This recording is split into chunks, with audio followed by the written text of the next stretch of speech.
Today, let's talk about the miserable condition of men in India and the rising suicide cases. Lately, men in this country have also become a part of the exploited or marginalized group. Recently, a case came to light where a man took his own life, troubled by his personal circumstances and our judicial system. And this wasn't the first incident. Such cases have been happening for years. But this particular case shook the conscience of the nation, because before committing suicide, he recorded a video detailing his struggles and personal suffering, which caught everyone's attention.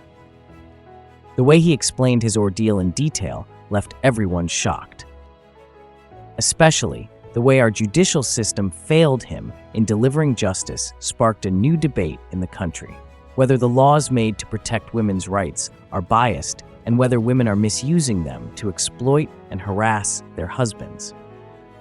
Many other issues also came up, like the credibility of judges and lawyers and how the institution of marriage is under threat.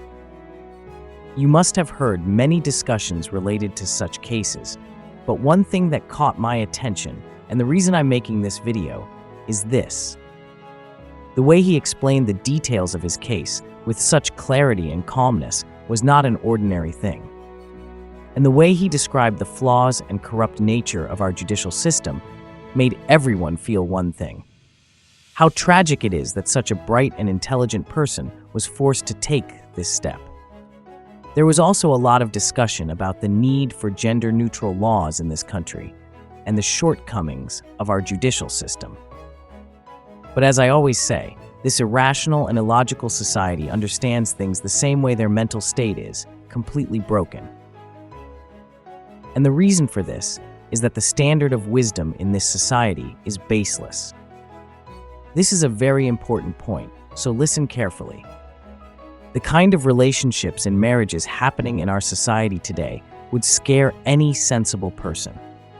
Let's understand this through this case. Everyone said, look at how educated and intelligent this man was, working in IT, and yet how badly his wife and the system treated him. But no one pointed out or noticed that despite being so intelligent, he married a mentally unstable and evil woman. Did he not think before getting married? Or does an intelligent person lack the ability to judge people? And the surprising thing is that despite so much debate on such cases, I didn't hear anyone mention this point. Though for me, it's not surprising at all. What else can we expect from this society? So now, let me tell you where the mistake happened and whose fault it was. First of all, intelligence has nothing to do with a job. Even insects and worms work to sustain themselves. But since the human brain is more capable and efficient, it allows humans to do things that animals cannot. This makes humans feel like they are superior, and I won't say that this is entirely wrong. But this idea doesn't apply to everything, like how society believes that no work is big or small, which is absolute nonsense. Work absolutely has levels, or else why do we worship Buddha and call Hitler evil? But anyway, that's not the main point here. What I'm saying is that intelligence is not just about earning money using one's body and brain. The scope of intelligence goes far beyond just survival, and we can understand this better through this case. Before his suicide, he explained in detail how his marriage was a failure and how his wife tortured and harassed him in different ways. Should we just call this bad luck? Was it just a coincidence that he got such a wife? If you ask an ordinary person, they'll say yes. But is marriage just a joke? What are the parameters one should consider before getting married? Does our society and education system prepare us for this? Does our education system teach us to differentiate between right and wrong? Let me tell you what we are taught. We are fed with blind beliefs, countless traditions, and empty, senseless desires. In my opinion, instead of sending a child to school, it's better to throw them into a gutter. Even there, they won't be ruined as much as they are in school. This might sound absurd to you, but I don't give a damn what anyone thinks. The way our education system and society corrupts a child's mind is beyond words. This system fills us with fear, insecurities, and limitless greed. And the best part? we pay for all of it. Forget about self-knowledge or the ability to distinguish right from wrong. Even the material knowledge we receive has no standard of quality. The only thing this education system produces is corporate slaves, nothing more.